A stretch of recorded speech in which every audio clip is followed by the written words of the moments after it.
Okay guys, this is just a small update video. As you can see, I did some work on the motherboard. I removed the heatsinks, polished them so they will fit nice to the rest of the case. I also made an extension cord for the DvDrom player for ejecting the CD-ROM that will come out of the front. Here you can see a Brachy made PCB that does the job.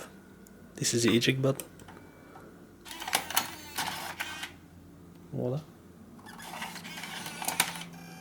So this will be the power and this will be the button for the lights in front of the case.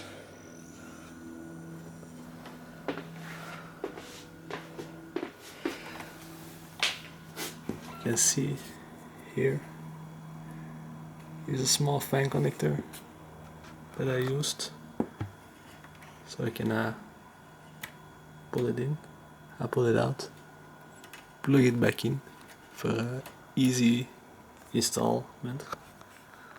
So that was it.